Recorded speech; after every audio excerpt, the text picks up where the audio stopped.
Assalamualaikum dan hai semua. Okey, jadi hari ini kita akan masuk tentang cara bagaimana untuk membina ayat yang lebih gramatis dan tersusun. Okey. Jadi cikgu yakin semua boleh bina ayat dengan baik, betul?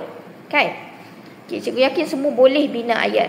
Cuma yang membezakan kita, ada orang bina ayat tanpa menggunakan teknik dan ada yang membina ayat menggunakan teknik. Jadi perbezaan dua keadaan tersebut membuatkan hasil ni berbeza, kan?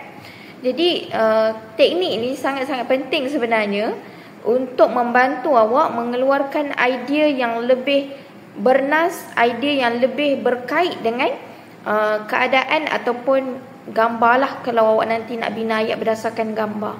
Jadi hari ini cikgu akan masuk topik tentang teknik skop.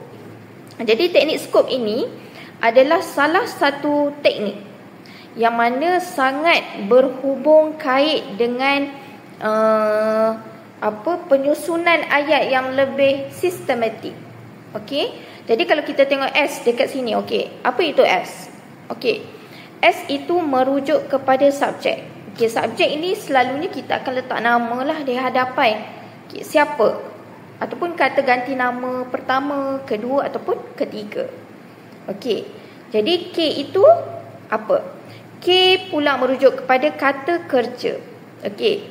Maksudnya contoh kalau awak letak nama Puan Mariana sebagai subjek, kan?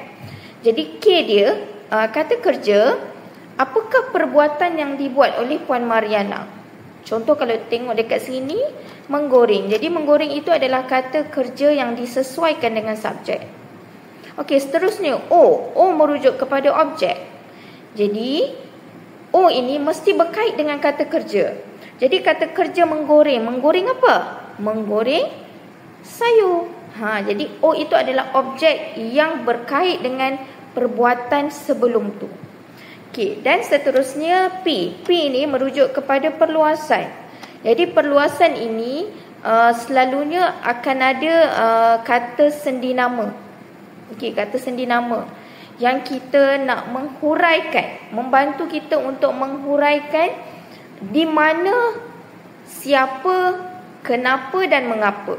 Contoh kalau awak tengok dekat sini, Puan Mariana menggoreng sayur di dapur untuk dihidangkan kepada ahli keluarganya sebagai hidangan makan tengah hari.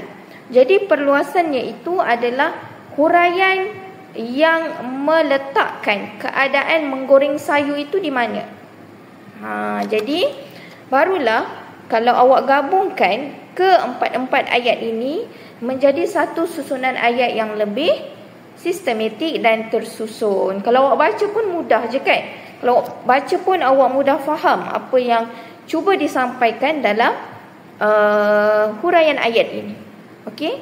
Jadi itu sahaja. Terima kasih.